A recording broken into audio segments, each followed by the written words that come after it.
Hi dear students, ഇന്ന് നമ്മൾ discuss ചെയ്യാൻ പോകുന്നത് 10th CBSE മാത്സിന്റെ തേർഡ് ചാപ്റ്റർ ആയ pair of linear equations in two വേരിയബിൾസിലെ exercise question 3.1 question number 3. Question on comparing the ratios a1 by a2, b1 by b2 and c1 by c2, find out where the following pair of linear equations are consistent or inconsistent. നമുക്കൊരു 5 pair of linear equations തന്നിട്ടുണ്ട്. ഈ linear equations check ചെയ്യണം. എങ്ങനെ? അതിന്റെ coefficients ആയിട്ടുള്ള a1/a2, b1/b2, c1/c2 check ചെയ്തിട്ട് എന്താണ് തന്നിരിക്കുന്ന ഇക്വേഷൻസ് കൺസിസ്റ്റന്റ് ആണോ ഇൻകൺസിസ്റ്റന്റ് ആണോ എന്ന് ചെക്ക് ചെയ്യുക. അപ്പൊ നമുക്ക് ഓരോ ക്വസ്റ്റ്യനും ചെയ്ത് നോക്കാം. First question 3x + 2y = 5, 2x - 3y = 7. Question ചെയ്യുന്നതിന് മുമ്പായിട്ട് നമ്മുടെ ക്വസ്റ്റ്യനിൽ പറഞ്ഞിരിക്കുന്നത് എന്താ? കൺസിസ്റ്റന്റും ഇൻകൺസിസ്റ്റന്റ് ആണോ എന്നാണ് നോക്കണ്ടേ, അല്ലേ? അപ്പൊ കൺസിസ്റ്റന്റ് ആവുന്നത് ഏതൊക്കെ സൊല്യൂഷൻസ് ആണ്? അതാദ്യം എഴുതി ഒന്ന് വെച്ചേക്കുക. കൺസിസ്റ്റന്റ് ആവണമെങ്കിൽ a1/a2 not equal to b1/b2, പിന്നെ ഏതൊന്ന് കാണും?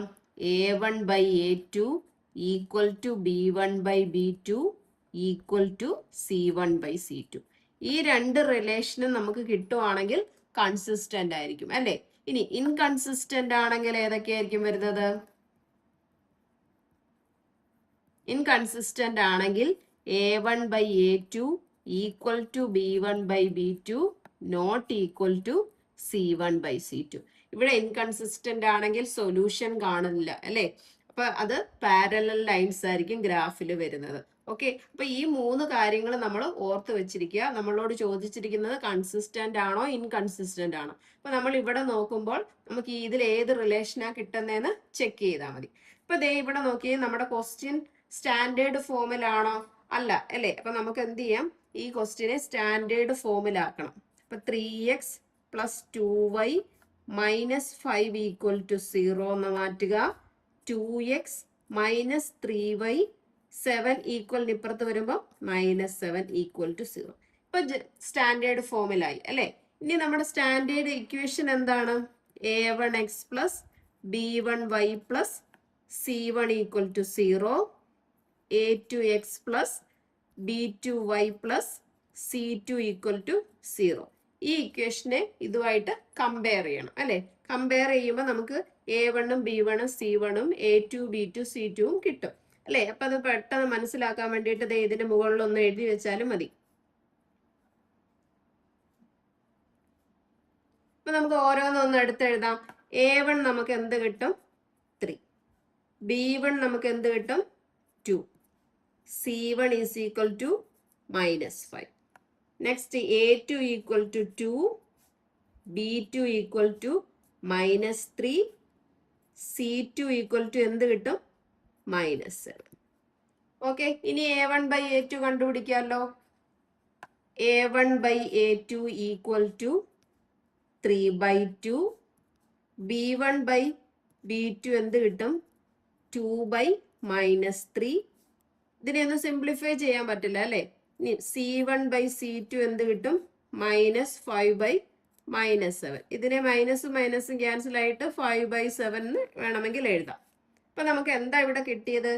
a1/a2 not equal to b1/b2, അല്ലേ? അപ്പൊ ഇത് എവിടാണുള്ളത്? കൺസിസ്റ്റന്റിലാണ്, അല്ലേ? യുണീക്ക് സൊല്യൂഷൻ നമുക്ക് കിട്ടും, അല്ലെ? ഒറ്റ സൊല്യൂഷൻ മാത്രം കിട്ടും. സൊല്യൂഷൻ കിട്ടുമായതുകൊണ്ട് അതിനെ നമുക്ക് എന്ത് പറയാം? കൺസിസ്റ്റന്റ് ആയിരിക്കും. അപ്പൊ നമുക്ക് ഇവിടെ എന്താണ് കിട്ടിയത്? കൺസിസ്റ്റന്റ്. നമുക്ക് എങ്ങനെ എഴുതാം? So the pair of pairs of equations have a unique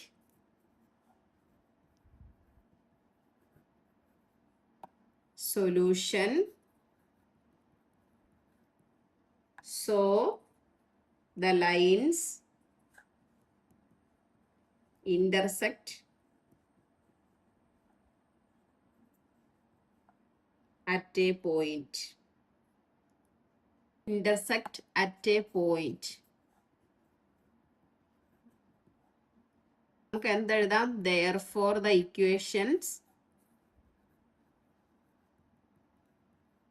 നമുക്ക് എന്താ ചോദിച്ചേക്കുന്നത്? കൺസിസ്റ്റന്റ് ആണോ ഇൻകൺസിസ്റ്റന്റ് ആണോ അല്ലെ? നമുക്ക് എന്താ കിട്ടിയ? സൊല്യൂഷൻ ഉണ്ടായത് കൊണ്ട് consistent. therefore the equations are consistent. Okay, clear ആണല്ലോ? അങ്ങനെയാണ് നമുക്ക് സെക്കൻഡ് ക്വസ്റ്റ്യൻ ചെയ്ത് നോക്കാം. Second question 2x minus 3y equal to 8, 4x minus 6y equal to 9. നമ്മുടെ സ്റ്റാൻഡേർഡ് ഫോമിലോട്ട് മാറ്റി എഴുതണം അല്ലെ? 2x മൈനസ് 3y 8 ഈക്വലിന്റെ ഇപ്പുറത്ത് വരുമ്പോൾ minus 8 equal to 0, 4x minus 6y 9 ഈക്വലിന്റെ ഇപ്പുറത്ത് വരുമ്പോൾ മൈനസ് 9 ഈക്വൽ ടു 0. ഓക്കെ, ഇനി നമ്മുടെ സ്റ്റാൻഡേർഡ് ഇക്വേഷൻ എങ്ങനെയാണ്? a1x plus b1y plus c1 equal to 0, a2x plus b2y plus c2 equal to 0. ഇവിടെ a1 ഇത്, b1 c1, a2 b2 c2. Okay, ഇനി നമുക്ക് എന്ത് ചെയ്യാം? a1 ബൈ a2 എടുക്കാം. a1 by a2 equal to എന്ത് വരും? 2/4. വേണമെങ്കിൽ സൈഡിലോട്ട് ഓരോന്നും എടുത്ത് എഴുതിക്കൊള്ളുക. a1 equal to 2, b1 is equal to minus 3, c1 is equal to minus 8, a2 equal to 4, b2 equal to minus 6, c2 equal to minus 9. ഇനി ഇവിടെ പെട്ടെന്ന് ചെയ്യാമല്ലോ. ഇവിടെ നിന്ന് നോക്കി ഇങ്ങോട്ട് എഴുതിയാൽ മതി. അപ്പൊ 2/4 വരുമ്പോൾ നമുക്ക് എന്ത് ചെയ്യാം? ഇതിനെ സിംപ്ലിഫൈ ചെയ്യാം. അപ്പൊ 1/2 എന്ന് വരും. Next b1 by b2. b1 by b2 എന്ന് പറഞ്ഞാൽ മൈനസ് 3 മൈനസ് 6. മൈനസും മൈനസും ക്യാൻസൽ ആയി പോയി 3/6 വരും. 3/6നെ സിംപ്ലിഫൈ ചെയ്യുമ്പോൾ എന്ത് കിട്ടും? 1/2. നെക്സ്റ്റ് c1 ബൈ c2 ചെയ്യാം. c1 by c2 equal to എന്ത് വരും? Minus 8 by minus 9. ഈ മൈനസും മൈനസും ക്യാൻസൽ ആയി പോയി കഴിഞ്ഞാൽ h/9 വരും. ഓക്കെ, അപ്പൊ നമുക്ക് എങ്ങനെ റിലേഷൻ കിട്ടുന്നത്? a1 ബൈ ഇതും ഈക്വൽ ആണ്, ഇത് ഈക്വൽ അല്ല അല്ലെ? അപ്പൊ a1 by a2 equal to b1 by b2 not equal to c1 by c2. Okay, consistent ആണോ ഇൻകൺസിസ്റ്റന്റ് ആണോ എന്നാണ് കണ്ടുപിടിക്കേണ്ടത്. അപ്പൊ ഇൻകൺസിസ്റ്റന്റിനകത്താണ് നമുക്ക് കിട്ടിയിരിക്കുന്നത് അല്ലെ? ഇൻകൺസിസ്റ്റന്റ് ആണെങ്കിൽ a1 by a2 equal to b1 by b2 not equal to c1 by c2. Okay, നമുക്ക് ഇവിടെ എന്താണ് കിട്ടിയത്? therefore the equations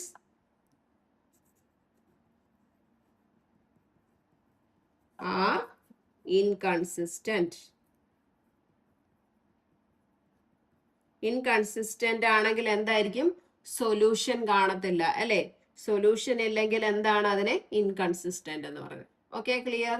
next third question നോക്കാം. ഇവിടെ നമുക്ക് third question 3/2x plus 5/3y is equal to 7, 9x minus 10y equal to 14 അല്ലെ? നമുക്ക് standard ഫോമിലോട്ട് മാറ്റി എഴുതാം. അപ്പൊ എങ്ങനെ വരും? 3/2x പ്ലസ് 5/3y, 7 ഇപ്പുറത്ത് വരുമ്പോൾ minus 7 equal to 0. Next 9x minus 10y minus 14 equal to 0. നമ്മുടെ സ്റ്റാൻഡേർഡ് ഇക്വേഷൻ എങ്ങനെ? a1x plus b1y plus c1 is equal to 0, a2x plus b2y plus c2 equal to 0. ഇവിടെ a1 ഉം a2 ഒക്കെ എന്താണെന്ന് എഴുതാം? a1 b1 c1 a2 b2 c2. അപ്പൊ എടുത്തെഴുതാം. a1 is equal to 3/2, b1 is equal to 5/3, c1 is equal to minus 7, a2 equal to 9, b2 equal to minus 10, c2 equal to minus 14. ഇനി നമുക്ക് divide ചെയ്ത് നോക്കാം. a1 by a2, 3/2 divided by 9 അല്ലേ? അപ്പൊ നമുക്ക് ഇതിനെ എന്ത് ചെയ്യാം? റെസിപ്രോക്കൽ എടുത്തിട്ട് മൾട്ടിപ്ലൈ ചെയ്താൽ മതി. അപ്പൊ that is equal to 3/2 into കൊടുക്കുക. എന്നിട്ട് റെസിപ്രോക്കൽ എടുക്കുമ്പോൾ എന്ത് വരും? 1/9. ദാറ്റ് ഈസ് എന്ത് വരും? 3/18. ഇതിനെ സിംപ്ലിഫൈ ചെയ്യുമ്പോൾ നമുക്ക് എന്ത് കിട്ടും? 1/6. ഓക്കെ, ക്ലിയർ ആണല്ലോ. നെക്സ്റ്റ് എന്തെടുക്കാം? b1/b2. b1 എന്ന് പറഞ്ഞാൽ എന്താ? 5/3 ഡിവൈഡഡ് ബൈ -10. ഇതിനെ അതുപോലെ റെസിപ്രോക്കൽ എടുത്തിട്ട് മൾട്ടിപ്ലൈ ചെയ്താൽ മതി. അപ്പോൾ 5/3 ഇൻറ്റു 1/-10 ഈക്വൽ ടു 5/10 ഇൻറ്റു 3 30. അപ്പോൾ -30 വരും. ഓക്കെ, അപ്പം നമുക്ക് എന്ത് ചെയ്യാം? ഇതിനെ സിംപ്ലിഫൈ ചെയ്യുമ്പോൾ എന്ത് കിട്ടും? -1/6. ഓൾറെഡി നമുക്ക് a1/a2 not equal to b1/b2 എന്ന് കിട്ടി അല്ലേ? അപ്പൊ എന്താ, നമുക്ക് കൺസിസ്റ്റന്റ് ആണെന്ന് പറയാം. വേണമെങ്കിൽ c1/c2 കൂടി ചെയ്തോളുക, ചെയ്തില്ലെങ്കിലും കുഴപ്പമില്ല.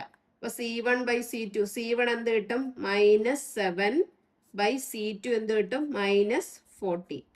മൈനസും മൈനസും ക്യാൻസൽ ആയി പോവും. 7/14 എന്ന് പറഞ്ഞാൽ 1/2 എന്ന് കിട്ടും. ഓക്കെ, അപ്പൊ നമുക്ക് കിട്ടിയ റിലേഷൻ എങ്ങനെ എഴുതാം? നമുക്ക് a1/a2 not equal to b1/b2. അപ്പൊ നമുക്ക് എന്തെഴുതാം? therefore the equations are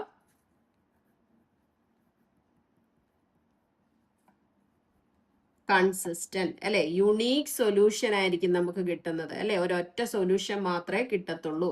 intersecting line ആയിരിക്കും. ഗ്രാഫ് ദേ ഇങ്ങനെ വരും. ഓക്കെ, അപ്പൊ therefore the equations are consistent. Clear ആണല്ലോ? എളുപ്പമാണല്ലോ ചെയ്യാൻ. അപ്പൊ ഫോർത്ത് ക്വസ്റ്റ്യൻ ചെയ്യാം. 5x minus 3y is equal to 11 minus 10x plus 6y is equal to -22. അപ്പൊ നമ്മുടെ സ്റ്റാൻഡേർഡ് ഫോമിലോട്ട് മാറ്റി എഴുതാം. എല്ലാം ഒരു സൈഡിൽ കൊണ്ടുവരിക. 5x minus 3y, 11 ഇപ്പുറത്ത് വരുമ്പോൾ -11 equal to 0, minus 10x plus 6y -22 ഇപ്പുറത്ത് വരുമ്പം +22 ഈക്വൽ ടു 0. ഇനി കമ്പയർ ചെയ്യുക അല്ലെ? നമ്മുടെ ജനറൽ ഇക്വേഷൻ എങ്ങനെ? a1x plus b1y plus c1 equal to 0, a2x plus b2y plus c2 equal to 0. ഇനി a1 a2 ഒക്കെ എടുത്ത് എഴുതാം. a1 b1 c1 a2 b2 c2. Okay, a1 എന്ത് കിട്ടും? 5, b1 is equal to -3, c1 is equal to -11. a2 എന്ത് കിട്ടും? -10, b2 equal to 6, c2 equal to 22. ഇനി ചെയ്ത് നോക്കാം. a1/a2 is equal to 5/-10 equal to, ഇതിനെ എന്ത് സിംപ്ലിഫൈ ചെയ്യുമ്പോൾ എന്ത് കിട്ടും? 1/2. പിന്നെ ഒരു മൈനസ് ഉണ്ട്, അതും കൂടി ഇട്ട് കൊടുക്കുക. അപ്പൊ -1/2. ഇനി b1/b2 എന്ത് കിട്ടും? -3/6. സിംപ്ലിഫൈ ചെയ്യുമ്പോൾ 1/2, ഒരു മൈനസും കൂടി ഇട്ട് കൊടുക്കുക. ഇനി c1/c2 ഈക്വൽ ടു എന്ത് വരും?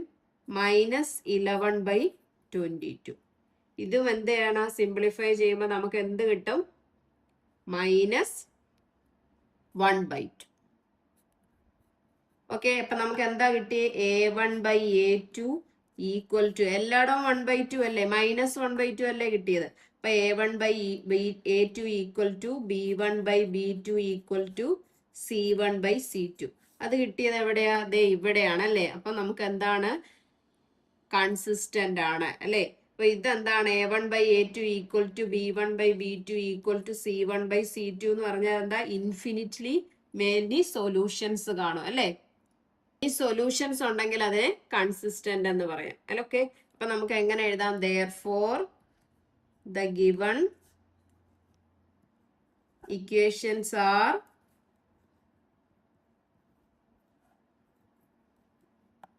consistent. ഓക്കെ, അങ്ങനെയാണെങ്കിൽ നമുക്ക് ഫിഫ്ത്ത് ക്വസ്റ്റ്യൻ നോക്കാം. Fifth question 4/3x plus 2y is equal to 8, 2x plus 3y is equal to 12. ഇതിനെ നമുക്ക് സ്റ്റാൻഡേർഡ് ഫോമിലോട്ട് മാറ്റാം. അപ്പൊ എന്ത് കിട്ടും? 4/3x plus 2y ഈക്വലിന്റെ ഇപ്പുറത്ത് 8 കൊണ്ടുവരുമ്പോൾ -8 equal to 0. Next 2x plus 3y ഈക്വലിൻ്റെ ഇപ്പുറത്ത് 12 കൊണ്ടുവരുമ്പോൾ -12 = 0. ഇനി നമ്മുടെ സ്റ്റാൻഡേർഡ് ഇക്വേഷൻ എങ്ങനെയാ? a1x + b1y + c1 = 0, a2x + b2y + c2 = 0. അപ്പൊ ഇവിടെ നിന്ന് ഓരോന്ന് എടുത്തെഴുതാം. a1 b1 c1, a2 b2 c2. a1 = 4/3, b1 = 2, c1 = -8, a2 = 2, b2 = 3, c2 = -12. Okay, ഇനി a1/a2 = എന്ത് കിട്ടും?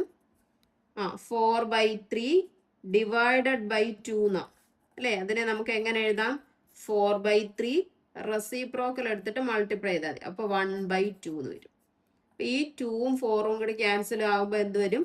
2/3 എന്ന് വരും. ഓക്കെ, ഇനി നെക്സ്റ്റ് എന്താ വരുന്നത്? b1/b2. b1/b2 എന്ത് കിട്ടും? 2/3. c1/c2 എന്ത് കിട്ടും? c1/c2 = -h/-12. മൈനസും മൈനസും ക്യാൻസൽ ആയി പോയി കഴിഞ്ഞാൽ 8/12 എന്ന് വരും. 8/12നെ ഡിവൈഡ് ചെയ്യുമ്പോൾ നമുക്ക് എന്ത് കിട്ടും? 2/3. അപ്പൊ നമുക്ക് എല്ലാ ആൻസർ എന്താ കിട്ടിയേ? 2/3 2/3 എന്നാണ്. അപ്പൊ നമ്മുടെ റിലേഷൻ എങ്ങനെ എഴുതാം? a1/a2 = b1/b2 = c1/c2. എല്ലാം ഈക്വൽ ആണെങ്കിൽ എന്താണ്? ഇൻഫിനിറ്റ്ലി മെനി സൊല്യൂഷൻസ് നമുക്ക് കിട്ടും അല്ലെ? സൊല്യൂഷൻ കിട്ടിയാൽ അതിനെ കൺസിസ്റ്റന്റ് ആണെന്ന് പറയും. ഓക്കെ, അപ്പൊ നമുക്ക് എന്താ കൺക്ലൂഷൻ എഴുതാം? therefore the equations are consistent. Okay, അപ്പൊ കൺസിസ്റ്റന്റ് ആണെന്ന് ചോദിച്ചാലുള്ള കണ്ടീഷൻ എങ്ങനെയാണ്? ഇൻകൺസിസ്റ്റന്റ് ആണെന്ന് പറഞ്ഞാലുള്ള കണ്ടീഷൻ എങ്ങനെയാണെന്ന് ബൈ ഹാർട്ട് ചെയ്തു വെക്കുക. എങ്കിൽ മാത്രമേ നമുക്ക് ഈ ടൈപ്പ് പ്രോബ്ലം ചെയ്യാൻ പറ്റത്തുള്ളൂ. ഇന്നത്തെ ക്ലാസ് എല്ലാവർക്കും മനസ്സിലായെന്ന് വിചാരിക്കുന്നു. നമുക്ക് ഇന്നത്തെ ക്ലാസ് ഇവിടെ വെച്ച് വൈൻഡ് അപ്പ് ചെയ്യാം. എൻ്റെ ക്ലാസ് ഇഷ്ടപ്പെട്ടെങ്കിൽ ലൈക്ക് ചെയ്യുക, ഷെയർ ചെയ്യുക, സബ്സ്ക്രൈബ് ചെയ്യുക. Thank you.